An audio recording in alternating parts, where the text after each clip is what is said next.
for a lot of people, 2020 has been a rough one. It's been quite a ride, but professionally, I mean, it's gone about as well as it could go for you. You've had great performances. You've really started to stand out. How would you sum up your year so far? So far, so good for me. Yeah, I'm on a two-fight winning streak. I had a fight get canceled in March, but I quickly made up for it by having two over the course of the summer.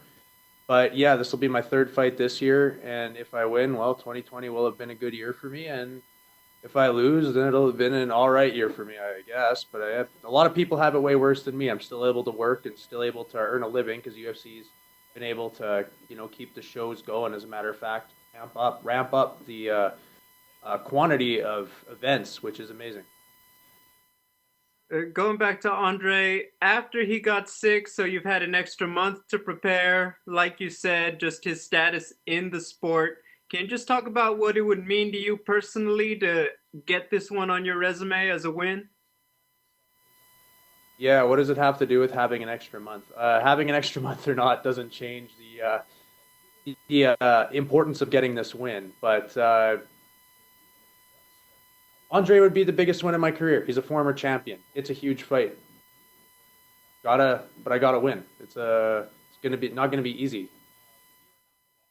Hey, good luck. Thanks, Tanner. Thanks. We'll take our next question from Cote Cruz with For the Win podcast. Hey Tanner, how you doing? Good to talk to you. I'm doing good. How are you? I'm doing fantastic. You come from two victories by TKO, two straight performances of the night. This is the third fight for you in 2020.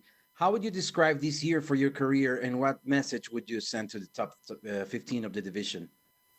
Coming off two knockouts, but one performance of the night. I didn't get performance of the night for knocking out Felipe Lins. I got I'm performance. sorry, I apologize. You're right. Yeah. And the importance of getting a third good performance. Was that your question? Yes.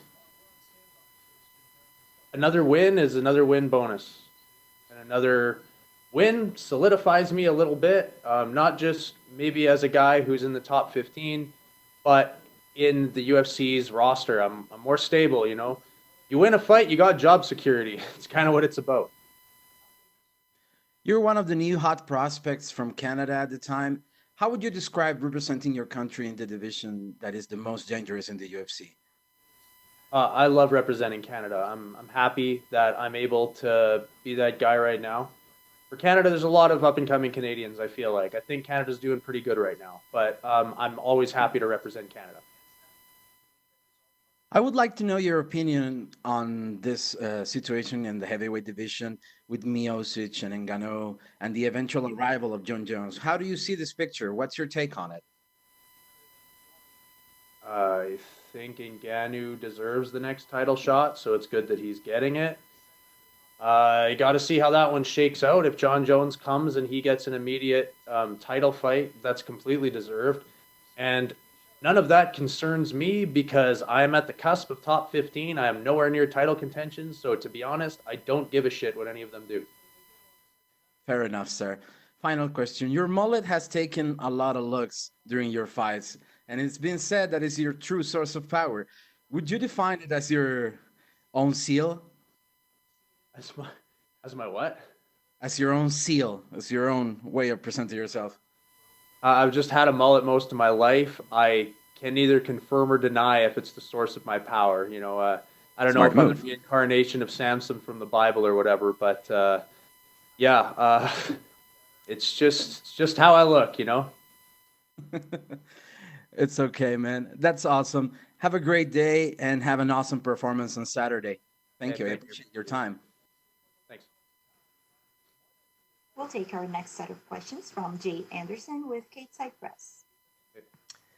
Hey Tanner, welcome back. I know you've been hit with a lot of the Arlovski as a champion, Arlovski as a legend questions. First of all, is he a guy that you watched when you were younger? Were you a fan of his? Uh, Not really. So when I started watching UFC, Arlovski wasn't in there anymore. It was during the break when he was away fighting in other promotions before he came back to UFC. I knew who he was, of course, and I'd seen some replays on like Spike TV or whatever where I've seen his fights with Tim Sylvia. I was aware of him, and I definitely cheered for him on his win streak when he came back to UFC. I'd say I cheer for Arlovski more than I don't. Obviously not in this one, but is he a guy that I watched a lot? No, I've definitely seen most of his fights, but he was never a guy I was overly a fanboy of. But I always enjoyed watching him fight, and I have a lot of respect for him.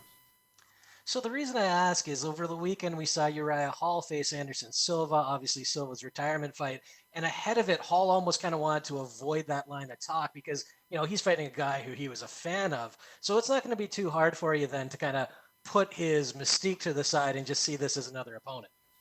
That is not going to be an issue for me at all. I have a job to do. I'm here for work. I go in the cage and I fight who I'm supposed to fight. This happens to be Andrei Arlovski. Yes, I've seen lots of his fights. Yes, I'm aware that he's a legend of the sport, and I'm aware that he's probably a future Hall of Famer. I don't have to have something against my opponent or a disdain or a lack of respect or something to go in there and try and kill them. That is my job. So no, it's not going to affect me in the slightest. Gotcha. And you mentioned being on the cusp of the top 15. Do you expect that a win over Arlovski, that's going to put you right there? I don't know. Number 15 kind of flip flops. There's probably 5 or 6 guys that could all be number 15 in the rankings. I was there for a couple weeks till Marcin Tybura beat Big Ben, and then he got put there.